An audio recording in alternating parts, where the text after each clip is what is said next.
Гаражда өткен 17 жыл. Оразбек Ботақов. Шәмші Қалдаяқов туралы жыр кітабынан. 1974 жылы ақын серінің басына барып тәу етіп қайтқан Шәмшіге бөрінің аусы жесе де қан, жемесе де қан дегендей, оны түрткілеушілер сыртынан хайбаттауларын қоймайды. Дипломы жоқ болғандықтан оны ешқайда, еш жерге жұмыс қалмайды. Жазған әндері қаншама жақсы болғанымен, оларға да мін тағып, маңайлатпай қояды. Тұрмысы да ауырлап кетеді. Жаны нәзік, сезімтал адамға нақақтан нақақ сөз ести беру оңай ма?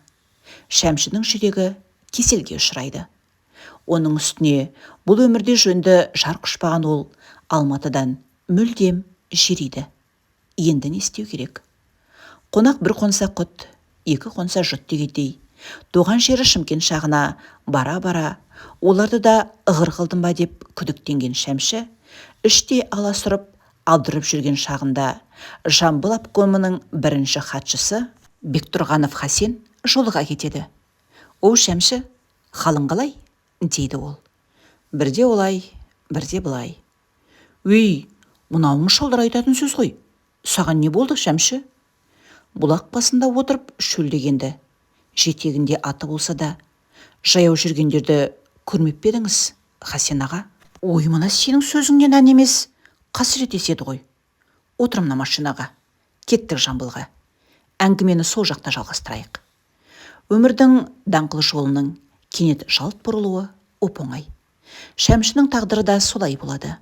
Жасы 43-ке келген Шәмші, үш ұйықтаса да түсіне кірмеген ежелгі тараздан осылайша бірақ шығады. «Сенің неден жүдеп жүргеніңді айтпасаң да сеземін.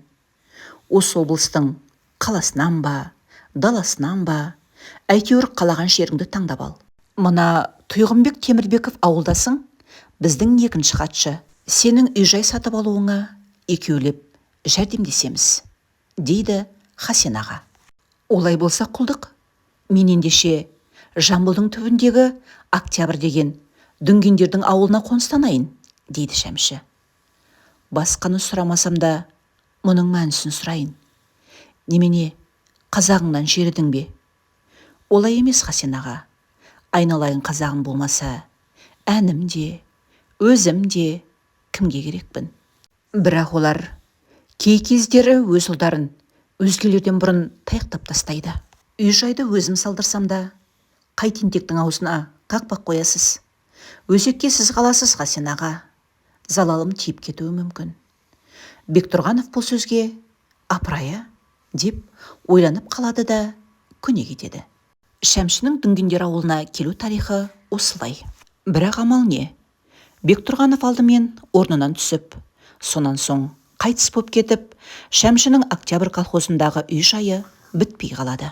Дүнгендердің ортасына құлағына тыныштық, ән жазуға жағдай іздеп келген Шәмші тағы да жалғыздықтың, жоқшылықтың ортасында қалады.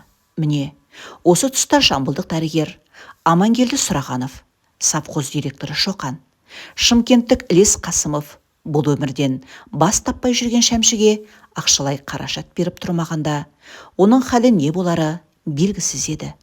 Тас түскен жеріне ауыр дегендей, орталарына қазақтың бір туар ұлы келіп қалғанын сезген дүнген жұрты оны құдайдай күтіп, бар көмектерін аяған жоқ. Олардың бұл ықыласы болмағанда, Шәмшінің тағы қайда қаңып кетуі белгісіз еді. Соңғы 3 жылда мен осының бәрін өз көзіммен көрдім, және сол үшін марқұм болып кеткен Шәмшінің атынан шексіз алғысымды айтамын. Негізгі екі үйінің қаңқасын тұрғызғанымен, оны бітіре алмаған Шәмші солардың қасынан мықты гараж салып алыпты. Гараж үйі шлак бетоннан салынған.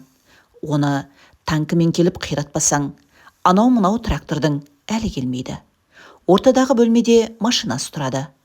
Оң жақ қолда Шәмшінің өз бөлмесі, жатын үйі. Оған электрде өткізген, радиода орнатқан. Бір қабырғасын кітап қоятын стеллаж еткен. Сол жақ қолда қонақтар бөлмесі. Мұнда ұзын үстел. Оның екі жағы ұзын орындық. Ыдыс-аяқ, ас-ауқат сақтайтын жабдықтары да осында. Гараж бетон шлактан салынғандықтан, бұл бөлме қыста жылы, жазда қоңыр салқын.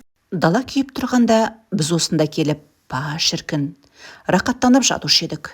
Шәмшінің бойдақ тұрмысқа әбден үйреніп алғандығы ғой. Гараж үйінде жуынып шайынатын, шай қайнатып ішетін, қажет нәрселердің бәрі бартын. Кепкен балық, тұздаған қазы қарта, кәмпит, пешене, нан, түр-түрімен тұратын. Батпақта киетін 3 керзі етік, жауынға деген 4 плащ, 3-4 бас киімі де бар еді. Ал ең қызығы, жалғыз машинасы үшін бензин сақтап қоятын 42 канистр, 8 доңғылақ, 3 маңдай әйнегі де бартын. Бірақ ол үйде Шәмші тұрыққан кездері оның жүрегін жұбататын, шөлдеген кездері шөлін қандыратын жұмсақ алақан мен ыстық құшақ жоқ еді. Шәмші талай түн өтінде өзіне арман болған әйелдің балбыраған тамағын, оттай ыстық құшағын аңсаған болар. Өз әндерінде махаббат жалауын аспанға көтерген Шәмші шын махаббатына қосыла алмай-ақ кетті. Мен бір болған 3 жыл ішінде Шәмшімен сыйлас болған композитор, ақын, әншілерден оны іздеп тек қана Сыздықова Кенжегүл келіп кетті. Шәмшінің соңғы 17 жылы осылайша жалғызсыраумен, торығумен, зарығумен, Алматы жақтан бір жақсылық хабар күтумен өтті. Бірақ ол хабар келген жоқ. Ал мен, Шәмші 60-қа келіп қалды ғой, деп Алматыда, Шымкентте талай есікті қаққаныммен, талай досына айтқаныммен, ешқайсының елең еткенін көре алмадым.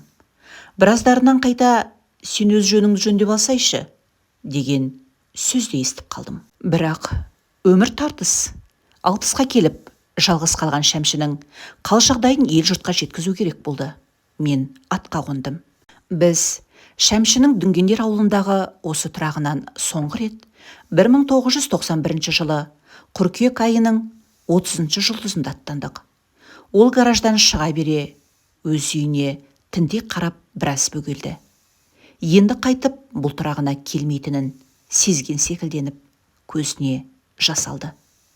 Қой Шәмші, қапаланбай аттан, Құдай қаласа бірер айда қайта оралармыз дедім мен. Дәм татайық деді Шәмші. Сөйтті де түкпірден бір дорба құрт алды. Маған бір усын берді. Қалғанын қалтаңа салып ал, кей кездері ермек қыларсың, деді ол.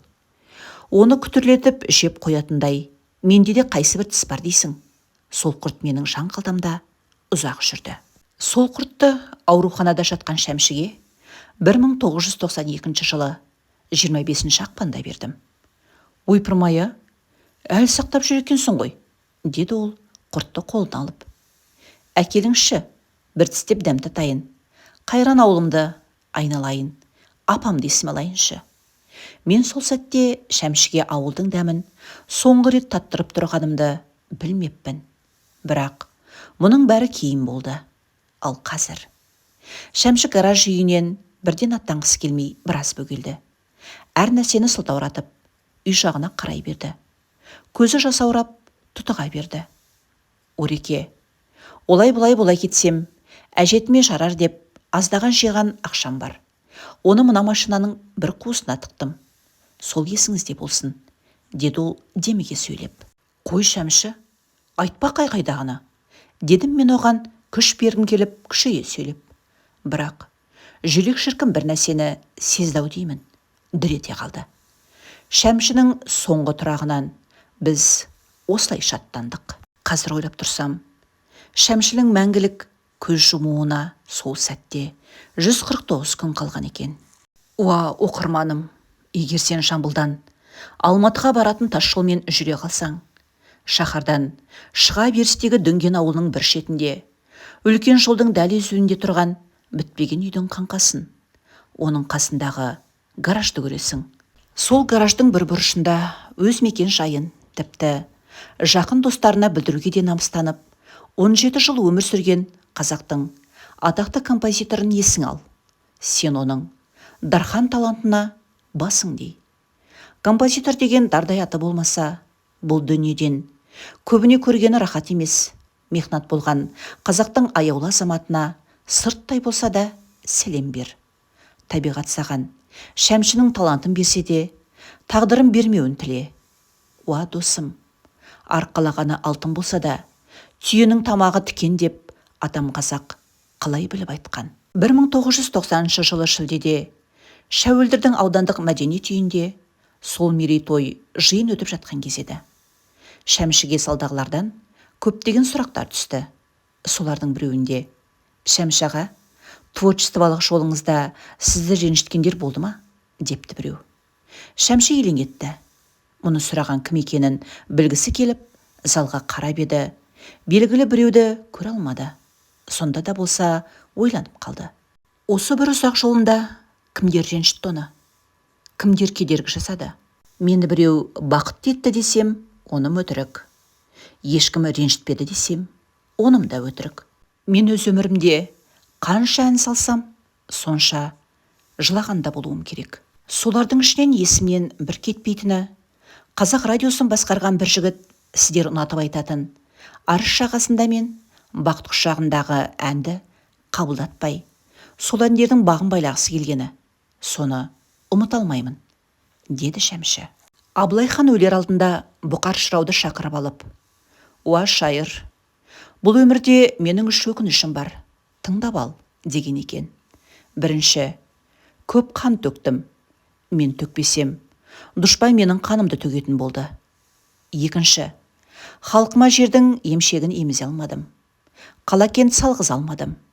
Үшінші: «Елдің басы бірікпеді, тентегі озбыры көп болды», депті Абылай хан. Деді Шәмші күрсініп. Абылайда үш өкініш болғанда, ондай нәрсе менде болмаушы ма еді? Қызғаныштың құрбаны болып кетіп барамын.